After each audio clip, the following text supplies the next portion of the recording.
Welcome back to Wild Taste Infusion Elite. Today we're making pasta risotto.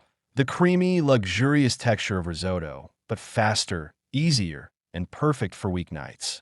Same technique, different base. Let's get started. Risotto has a surprising history. Rice arrived in Italy in the 14th century through Arab traders, not as food, but as medicine. Many cities feared rice because standing water meant mosquitoes and malaria. Some even banned or taxed it. But Milan didn't. With ideal growing conditions and a strong dairy culture, Milan became the birthplace of risotto. The discovery of what butter could do to rice wasn't planned. It came from fear, hunger, water, and stubbornness. We often hear that Marco Polo brought pasta to Italy. That's a myth. Arab traders introduced dried pasta, called a tria, to Sicily in the 800s. It was revolutionary, lightweight, shelf-stable, and perfect for travel. Italian cooks refined it into the pasta we know today. Risotto is really a technique. Start with a raw grain, cook slowly, and add broth a little at a time. Finish with butter and cheese. We're using that same process with this recipe, but with pasta to get the same creamy texture in less time. Here's our mise en place, orecchiette pasta. I'm using tricolor just for fun. 1 medium red onion, chopped. Chicken stock, butter, parmigiano, olive oil, white wine, salt, and pepper to taste. Step 1. Medium heat. Olive oil. Add the chopped onion. Sweat until tender. Step 2. Add the uncooked pasta. Toast it for 2 to 3 minutes, stirring continuously. Step 3. Add the white wine. Stir and let the alcohol evaporate. Step 4. Add half the stock and bring it to a boil. Step 5. Stir regularly. Cover.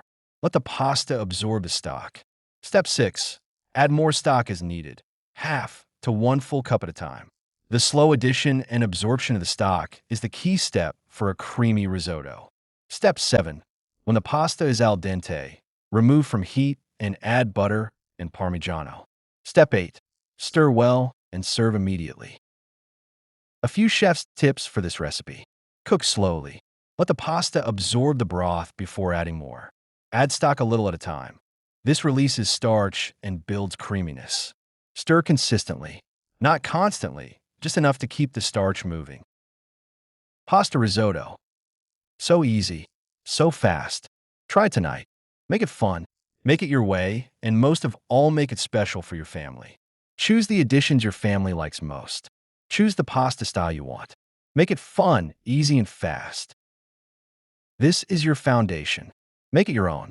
Add chicken, sausage, shrimp, scallops, mushrooms, asparagus, whatever your family loves. Add the meat, chicken or sausage at the beginning to ensure it is fully cooked. After the onions and before the pasta is put into the pan. If you're adding seafood and it is cooked, peeled, and frozen, add into the pan with the last addition of stock. This style seafood is already cooked, so you're just warming it up. If you choose to add vegetables like mushrooms or asparagus, add in the same way you would seafood. These do not take long to cook. You do not want the mushrooms or asparagus to be overcooked and mushy, so mix in with the pasta with your last addition of stock. Cook until tender, but not overcooked. Should still have a bit of a bite to it. Don't forget to subscribe, and we will see you in the next one.